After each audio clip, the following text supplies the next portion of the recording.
Welcome back. আমরা আজকে discuss করব প্ল্যান প্রকিউরমেন্ট ম্যানেজমেন্ট নিয়ে। সো আপনি বুঝতে পারছেন আমরা কিন্তু ভার্টিক্যালি যাচ্ছি, মানে ইনিশিয়েটিং প্রসেস গ্রুপ শেষ করেছি, প্ল্যানিং প্রসেস গ্রুপে আমরা আছি, এখন আমরা অলমোস্ট লাস্টের দিকে। আমরা স্কোপ ম্যানেজমেন্ট, প্ল্যান, দেন শিডিউল, দেন কোয়ালিটি, এরকম ভাবে প্ল্যানিং গুলো অলমোস্ট শেষের দিকে আছি। সো আজকে আমরা প্ল্যান প্রকিউরমেন্ট ম্যানেজমেন্ট ডিসকাস করছি। এই প্রসেসের আসলে কাজ কি? আপনারা শুরুতেই কিন্তু চেষ্টা করবেন একটা প্রসেসের কি কাজ সেটা জেনে নিতে। তো এই প্রসেসের কাজ হচ্ছে আপনি কি কিনছেন নাকি আপনি বানিয়ে নেবেন, মানে আপনার বাইং ডিসিশনটা আপনি নিচ্ছেন। সো আপনি যখন ডিসাইড করছেন ওকে আমি এই জিনিসটা কিনবো, তখনই তো আপনি প্রকিউরমেন্টে যাবেন, রাইট? দেন আপনি যদি প্রকিউরমেন্টে যান সেই ক্ষেত্রে আপনার প্রকিউরমেন্টের অ্যাপ্রোচ কি হবে, স্ট্র্যাটেজি কি হবে সেটা আপনি ডিসাইড করছেন। দেন আপনি ডিসাইড করছেন ওকে আমার পটেনশিয়াল সেলার কারা কারা হতে পারে। আপনি একটা মার্কেটের ওই যে এন্টারপ্রাইজ এনভায়রনমেন্টাল ফ্যাক্টরি কিন্তু আপনাকে বলে দিচ্ছে মার্কেটের কন্ডিশনটা কি, কি ধরনের ভেন্ডার এখানে অ্যাভেলেবল আছে, তার উপর বেস করে আপনি একটু আন্দাজ করে নিচ্ছেন যে আমার সেলাররা কারা কারা হতে পারে।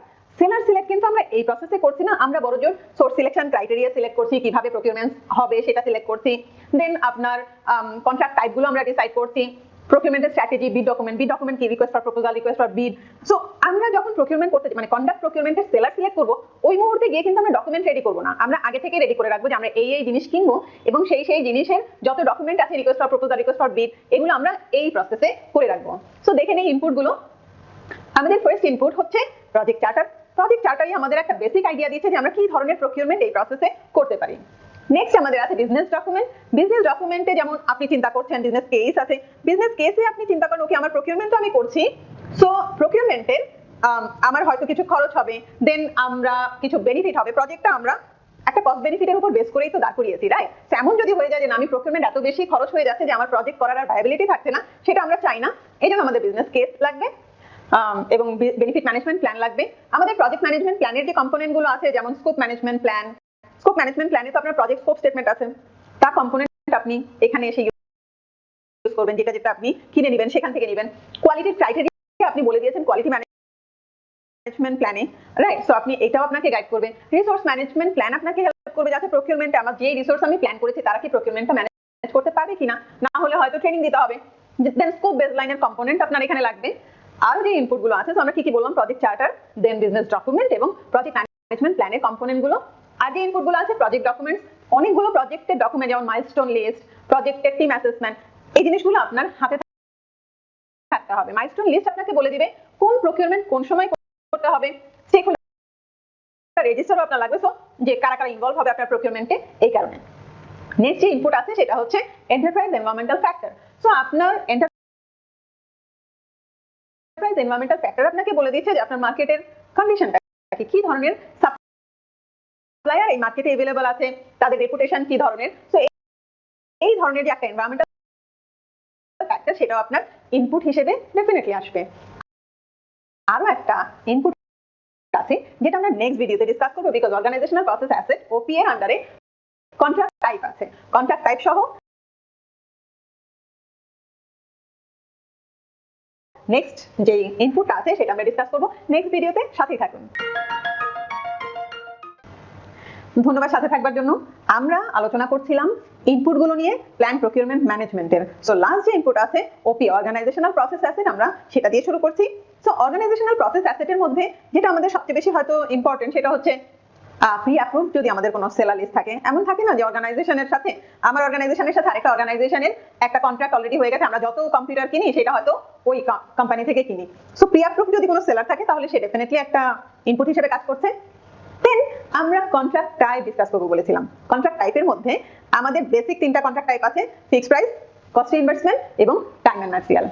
ফার্স্ট এই ফিক্সড প্রাইস কন্ট্রাক্ট গুলো বলি। ফার্স্টে আসে farm fixed price. Farm fixed price মানে হচ্ছে আপনি সেলারকে বলেছেন আচ্ছা ঠিক আছে তোমাকে 2 লাখ টাকা দিব, তুমি আমাকে এই সার্ভারটা দিবে, হয়তো 15 দিন পরে ডেলিভার করবে বা 1 মাস পরে ডেলিভার করবে। সো আপনার প্রাইস একদম ফিক্সড হয়ে আছে ফার্স্টেই, 2 মাস পরে সে সার্ভার দিবে, আপনার টাকাটা নিয়ে যাবে। সো কোন সময় টাকা দিবে, কোন সময় 50% আগে দিবেন নাকি একবারে পরে দিবেন, সেই ডিসিশন হচ্ছে প্ল্যান প্রকিউরমেন্ট ম্যানেজমেন্ট আপনি করছেন, রাইট? ওটা স্ট্র্যাটেজির উপর ডিপেন্ড করছে। বাট এই যে ফার্ম ফিক্সড প্রাইস এর মানে হচ্ছে আপনি টাকা দিলেন, ও আপনাকে প্রোডাক্ট দিল, এর মধ্যে যদি প্রোডাক্টের প্রাইস বেড়ে যায় তাহলে কিন্তু সেই রিস্কটা টোটালি সেলারের উপর। ওকে, দেন ফিক্সড প্রাইস প্লাস ইনসেন্টিভ ফি। আমরা মাঝে মাঝে বলি যে আচ্ছা ঠিক আছে 2 লাখ টাকা সার্ভার আপনাকে দিব, আপনি 1 মাস পরে দেওয়ার কথা, বাট আপনি যদি 10 দিন আগে দিতে পারেন, বিকজ আমার এটা অনেক বেশি ক্রিটিক্যাল, 10 দিন আগে দিতে পারলে আপনাকে 20,000 টাকা বাড়িয়ে দেওয়া হবে। সেটা যদি শুধু কস্টের ক্ষেত্রে এমন কোনো বা প্রাইসের ক্ষেত্রে এমন নাও হতে পারে, এমনও হতে পারে যে এরকম টেকনিক্যালি এরকম সাউন্ড জিনিস দিলে প্রাইস বাড়িয়ে দেওয়া হবে, মানে ওইটা আপনি ফিক্সড প্রাইসের সাথে একটা ইনসেন্টিভ অ্যাড করছেন। রাইট। নেক্সট হচ্ছে fixed price plus economic price adjustment. মাঝে মাঝে আমাদের দেখা যায় যে আমরা একটা প্রকিউরমেন্ট করছি, সেটা হয়তো 5 বছর ধরে আমি ওই ব্রিজের জন্য ধরেন সিমেন্ট কিনবো।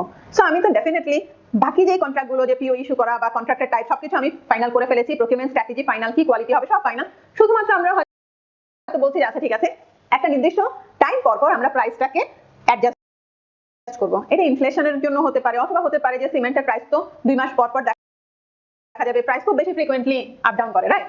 এখন যদি সার্ভিস হয় তাহলে বাইরের মার্কেটে ধরেন আমরা কনসালটেন্সি করি, সেটা তো বাইরের মার্কেটে আপ ডাউন করার মতো কোনো ইম্পর্টেন্ট ফ্যাক্টর নেই। তখন হচ্ছে হয়তো আমরা বলি যাচ্ছে ঠিক আছে, এই রেটটা ডিসাইড হলো, 1 বছর পর পর আমরা একটা পার্সেন্টেজে বাড়িয়ে নেব, রাইট। সো আমরা ডিসকাস করলাম firm fixed price plus incentive fee এবং fixed price plus economic price adjustment. নেক্সটে চলে যাচ্ছি কস্ট রিইম্বার্সমেন্টে। কস্ট রিইম্বার্সমেন্টে হচ্ছে কস্ট প্লাস ফিক্সড ফি। আমি হয়তো বললাম আচ্ছা ঠিক আছে, আপনি এখানে ডেকোরেশন করবেন, ইন্টেরিয়র ডেকোরেশন করবেন, আপনি যে খরচটা হবে বোর্ডের, গ্লুয়ের, ম্যাটেরিয়ালের, সেই জিনিসগুলো আপনি মানি রিসিট দিবেন, কস্টটা রিইম্বার্স করা হবে, প্লাস আপনাকে ফিক্সড একটা টাকা ধরেন 1 লাখ টাকা আপনাকে দিয়ে দেওয়া হবে। সো এটা হচ্ছে কস্ট প্লাস ফিক্সড ফি। আবার এমনও বলতে পারি আচ্ছা আমি তো ধরে নিয়েছি 1 লাখ টাকার মতো খরচ হবে, বা ম্যাটেরিয়ালে যদি আপনি খরচ কিছু সেভ করতে পারেন, সেই সেভিং থেকে আপনাকে কিছু ইনসেন্টিভ দেওয়া হবে, সেটা হচ্ছে কস্ট প্লাস ইনসেন্টিভ ফি। কস্ট প্লাস অ্যাওয়ার্ড ফি যেটা বলে যে আপনার বেশিরভাগ ফি হচ্ছে আপনি ডিসাইড করছেন, মানে আপনার একটা তো ফি থাকছেই, বাট বেশিরভাগ ফি হবে অ্যাওয়ার্ডের উপর বেস করে, মানে হচ্ছে সাবজেক্টিভ ক্রাইটেরিয়ার উপর বেস করে। আমরা মাঝে মাঝে বলি না আচ্ছা ঠিক আছে আপনি এই টাকা নিয়েন আর অ্যাডিশনাল কিছু টাকা পাবেন যদি আপনার কাজ ভালো হয়। সো এটা একটা সাবজেক্টিভ ক্রাইটেরিয়া, একজন এক একভাবে দেখেন। প্লাস যেটা আছে সেটা হচ্ছে টাইম এন্ড ম্যাটেরিয়াল। এটা একটু আগে বলছিলাম কস্ট প্লাস ফিক্সড ফি, খরচের ম্যাটেরিয়ালের খরচও দেওয়া হবে এবং আপনাকে একটা ফিক্সড খরচ দেওয়া হবে। আবার আমরা মাঝে মাঝে করি না, ধরেন ফার্নিচার বানাচ্ছেন, ম্যাটেরিয়াল যেটা লাগছে কাঠ, এটা সেটা, সেগুলো আপনি কস্ট রিইম্বার্স করছেন। আবার যে কার্পেন্টার আছে তাকে আপনি বলছেন যে আপনি ডেইলি বেসিসে কাজ করেন, পার ডেতে বা পার আওয়ারে আমি এই রেটে আপনাকে টাকা দিব। সো আমরা ডিসকাস করলাম ফিক্সড প্রাইস কন্ট্রাক্ট গুলো, কস্ট রিইম্বার্সমেন্ট এবং time and material. So next প্রসেসে বা নেক্সট ভিডিওতে আমরা ডিসকাস করব tools and technique for plan procurement management. Thanks for coming back. You are doing great. We are almost done on planning. So, আমরা output discuss করছি। Output মানে এইমাত্র শুরু করলাম, আমরা বলেছি যে আমরা ইনপুট ডিসকাস করেছি, টুলস টেকনিক ডিসকাস করেছি, আমরা এখন ডিসকাস করছি প্ল্যান প্রকিউরমেন্ট ম্যানেজমেন্টের আউটপুট। সো ফার্স্ট যে আউটপুট আছে সেটা হচ্ছে procurement management plan. So procurement management প্ল্যানে আমরা অনেক কম্পোনেন্ট ডিসকাস করতে পারি, যে কি রকম কন্ট্রাক্ট হবে, যদি কোনো রকম রিস্ক হয় তাহলে সেই রিস্কগুলো আমরা কিভাবে ম্যানেজ করব, যদি একের বেশি কন্ট্রাক্ট আমরা করি, এটার পরে আমাদের ওই কন্ট্রাক্ট করতে হবে, তাহলে এই দুইটার মধ্যে লিংক আমরা কিভাবে করব, মানে মাল্টিপল সাপ্লায়ার কিভাবে ম্যানেজ করব। এই যে আমি প্রকিউরমেন্ট করব, সেই প্রকিউরমেন্টের ডব্লিউবিএস টা আমরা হয়তো প্রকিউরমেন্ট ম্যানেজমেন্ট প্ল্যানে আমাদের ডব্লিউবিএস এর একটা কম্পোনেন্ট আমরা তাকে দিয়ে দিচ্ছি, সেই ফার্দার আবার সেটাকে হয়তো ডিকম্পোজ করবে, সেটা আমরা দিয়ে দিচ্ছি। দেন আমরা কোন কোন ক্রাইটেরিয়ার উপর বেস করে এই সাপ্লায়ারকে সিলেক্ট করব সেটাও আমরা ডিসকাস করে ফেলছি। প্রজেক্টের আপনার প্রকিউরমেন্টের স্টেটমেন্ট অফ ওয়ার্ক, যেটা আপনি হয়তো প্রজেক্ট স্কোপ স্টেটমেন্টের একটা কম্পোনেন্ট, যে আমি টেবিল যেটা সেটা আমি কিনে নিব। সো এই যে টেবিলের যে প্যারামিটার গুলো আছে, যে কতটুকু হাইট হবে, কতটুকু উইডথ হবে, ডিজাইন কি হবে, সেটা কিন্তু আপনি ডিটেইলে লিখে আপনার সাপ্লায়ারকে দিবেন পরে, বাট আপনি এখন আপনার কাছে রেখে দিচ্ছেন। প্ল্যান প্রকিউরমেন্ট ম্যানেজমেন্টে আমরা প্রকিউরমেন্ট ম্যানেজমেন্ট প্ল্যান পেলাম। দেন প্রকিউরমেন্টের আমাদের জেনারেল কিছু স্ট্র্যাটেজি থাকে, সেগুলো হচ্ছে আপনার এখানে আউটপুট হিসেবে থাকবে।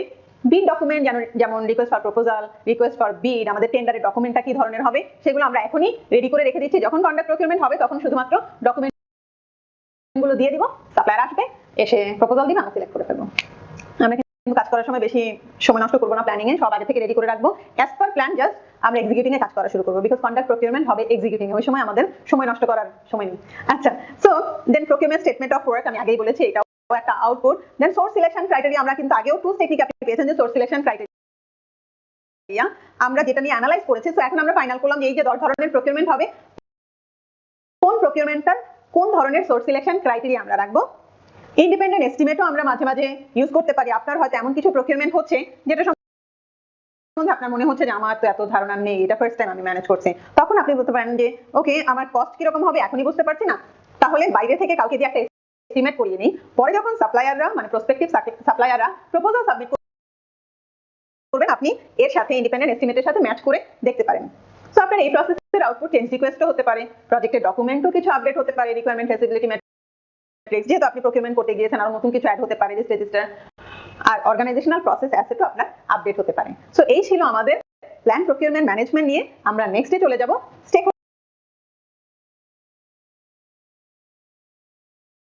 হোল্ডার ম্যানেজমেন্ট প্ল্যানে। সো সাথেই থাকুন।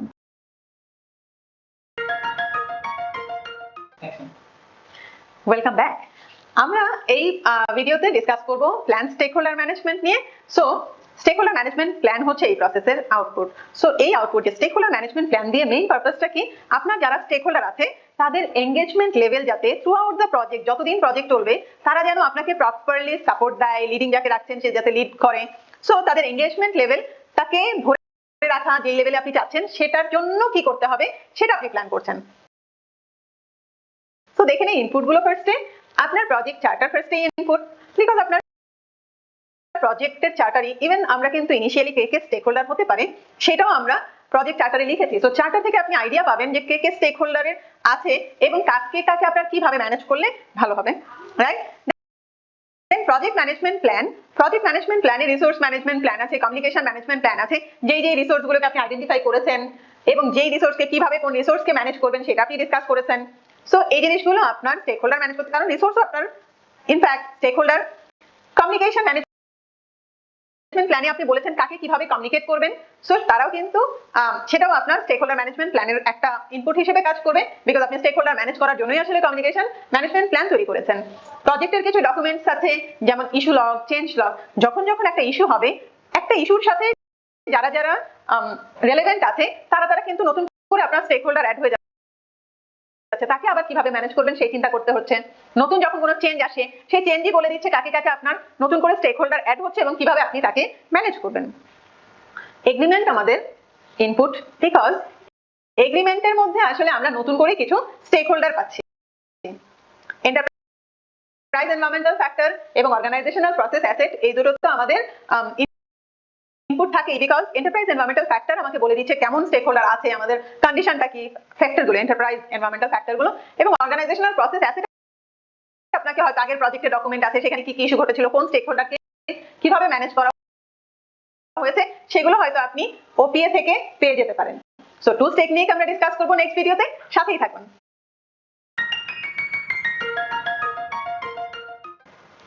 ধন্যবাদ সাথেই থাকবার জন্য। আমরা ইনপুট গুলো ডিসকাস করেছি প্ল্যান স্টেক হোল্ডার ম্যানেজমেন্টের, এখন আমরা ডিসকাস করব টুলস টেকনিক নিয়ে। সো টুলস টেকনিকে ফার্স্টেই আছে এক্সপার্ট জাজমেন্ট।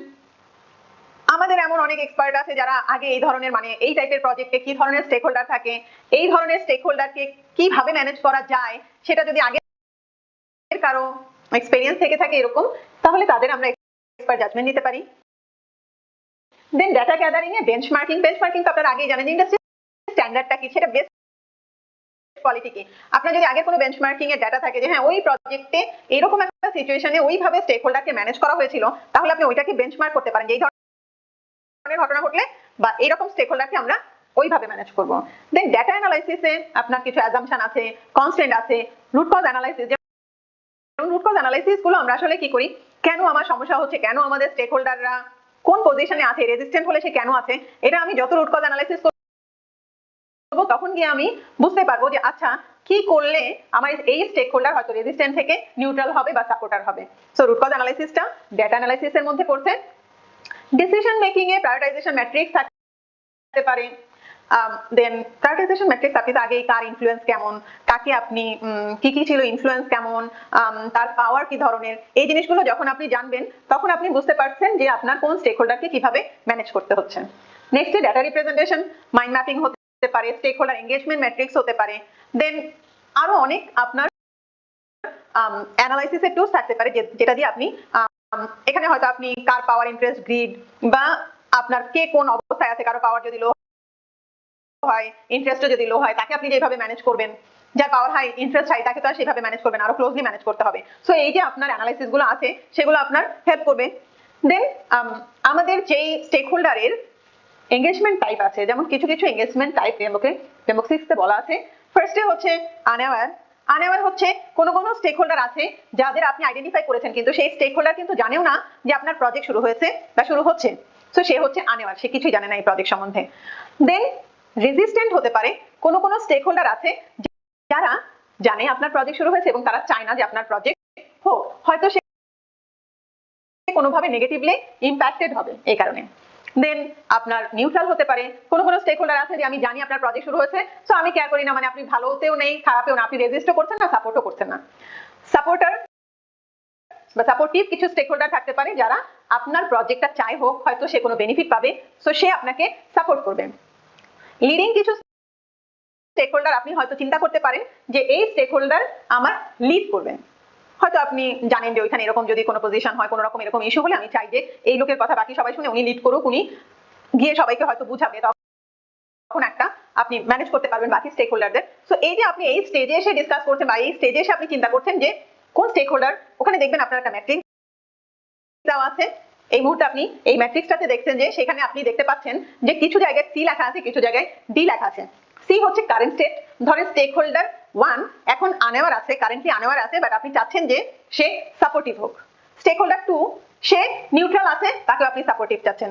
কেউ হয়তো রেজিস্ট্যান্ট থাকবে, কেউ হয়তো অলরেডি সাপোর্টিভ আছে স্টেক হোল্ডার 3, সো সে সাপোর্টিভ আছে, আমি চাই সাপোর্টিভই থাকুক। তার জন্য হয়তো আমাদের নতুন কিছু করতে হবে না, জাস্ট মেক শিওর করতে হবে যে সে যাতে রেজিস্ট্যান্ট না হয়ে যায়, রাইট। অন্য যে টুলস আছে সেটা হচ্ছে মিটিং। সো আমাদের এই যে টুলস টেকনিক গুলো, এগুলো আপনাকে হেল্প করছে স্টেক হোল্ডার ম্যানেজমেন্ট প্ল্যান তৈরি করতে। সো আমরা আউটপুটটা আরেকটু ডিটেইলে ডিসকাস।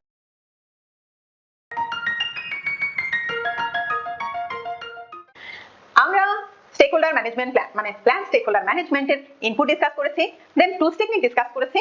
আমরা এই ভিডিওতে ডিসকাস করব একটি মাত্র আউটপুট আছে, সেই আউটপুটকে। আউটপুটটা কি? Stakeholder management plan. আমরা কিছুটা হিন্টস কিন্তু আগেই দিয়েছি। এখানে আপনি ডিসকাস করছেন যে একজন স্টেক হোল্ডার কারেন্টলি কোন স্টেজে আছে, সে নিউট্রাল হতে পারে, রেজিস্ট্যান্ট হতে পারে, আপনি ফিউচারে তাকে কোন জায়গাটাতে দেখতে চাচ্ছেন, মানে এনগেজমেন্ট লেভেলের কোন স্টেজে দেখতে চাচ্ছেন, হয়তো সাপোর্টিভ দেখতে চাচ্ছেন। এই জন্য আপনার তাকে কি করতে হবে, হয়তো তাকে কমিউনিকেট করতে হবে, কমিউনিকেশন ম্যানেজমেন্ট প্ল্যান হতে পারে, দেন এটা সাথে খুব বেশি লিঙ্কড। দেন আপনি কোন কোন ইনফরমেশন তাকে জানানোটা জরুরি, কেন জানাবেন, কখন জানাবেন। সো এই জিনিসগুলো আমরা লিখে রাখবো হচ্ছে স্টেক হোল্ডার ম্যানেজমেন্ট প্ল্যান। তো স্টেক হোল্ডার ম্যানেজমেন্ট প্ল্যানটা কিন্তু খুবই ইম্পর্টেন্ট, বিকজ আপনি জানেন যে প্রজেক্ট আসলে কখন সাকসেসফুল হয়, যখন আপনার স্টেক হোল্ডারদের যে এক্সপেকটেশন আছে সেই এক্সপেকটেশন আপনি মিট করতে পারছেন অথবা এক্সিড করতে পারছেন। সো অ্যাজাইলেও আপনি দেখবেন যে এখন খুব বেশি ফোকাস করা হয় যে আপনি স্টেক হোল্ডারদের সাথে রেখে প্রজেক্টে যা যা ডিসিশন হচ্ছে সাথে সাথে আপনি স্টেক হোল্ডারদের জানিয়ে দিচ্ছেন। আপনি যত মেক শিওর করবেন যে আপনার প্রজেক্টে স্টেক হোল্ডাররা লাস্ট মিনিট সারপ্রাইজ পাচ্ছে না, সবসময় ইনফর্ম থাকছে, তত বেশি আপনার সাকসেসের প্রবাবিলিটি বেড়ে যায়। So stakeholder management plan খুবই ইম্পর্টেন্ট, সো এটাকে প্রপারলি করতে হবে। নেক্সট ভিডিওতে চলে যাব, যেখানে আমরা ইন্টিগ্রেশনের যে প্রসেস আছে, আমরা অলরেডি অনেকগুলো প্ল্যানিং এর প্রসেস ডিসকাস করলাম, সেগুলো ইন্টিগ্রেট হবে ডেভেলপ প্রজেক্ট ম্যানেজমেন্ট প্ল্যানে। সো সেই যে ইন্টিগ্রেশনের প্রসেস, সেটা আমরা ডিসকাস করব নেক্সট ভিডিওতেই, সাথেই থাকুন।